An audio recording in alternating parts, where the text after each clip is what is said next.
اونٹ اپنی ماں کے ساتھ کبھی بھی جفتی نہیں کرتا۔ اس وقت کیا ہوا جب ایک شخص نے دھوکے سے اونٹ کو اسی کی ماں کے ساتھ جفتی کرنے پر مجبور کیا۔ اونٹ سال میں کتنی مرتبہ جفتی کرتا ہے، اونٹنی کتنے سال بعد حاملہ ہوتی ہے، اونٹ اتنے صبر و تحمل والا جانور کیوں ہے؟ بسم اللہ الرحمن الرحیم۔ علامہ کمال الدین دمیری رحمۃ اللہ علیہ نے اپنی مشہور زمانہ کتاب حیات الحیوان میں بتایا ہے کہ اونٹ کی خصوصیت یہ ہے کہ اونٹ کبھی بھی اپنی ماں کے ساتھ جفتی نہیں کرتا۔ اس پر انہوں نے ایک واقعہ بھی نقل کیا ہے کہ گزشتہ زمانے میں ایک آدمی نے اونٹنی کو ایک کپڑے سے ڈھانپ دیا، پھر اس نے اس کے نوجوان بچے کو اس پر چھوڑ دیا تو وہ اپنی ماں پر چڑھ گیا۔ اس کے بعد جب اس بچے نے اپنی ماں کو پہچان لیا تو اس نے اپنے عضو مخصوص کو کاٹ لیا۔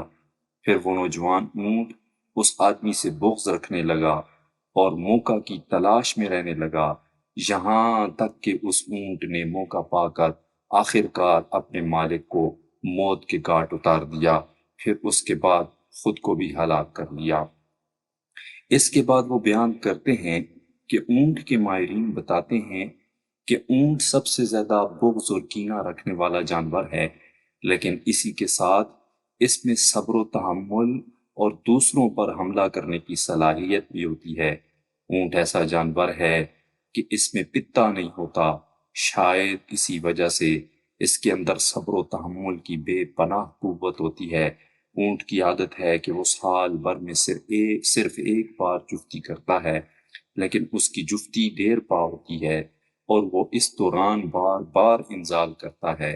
اسی لیے جب وہ جفتی سے فارغ ہوتا ہے تو اس میں کمزوری اور سستی پیدا ہو جاتی ہے، اور اونٹنی 3 سال میں حاملہ ہوتی ہے۔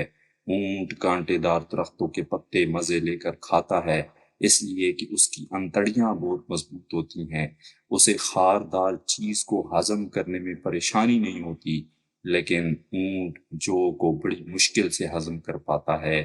اسی لیے اللہ رب العزت نے اس عجیب الخلقت جانور میں غور و فکر کا حکم ارشاد فرمایا۔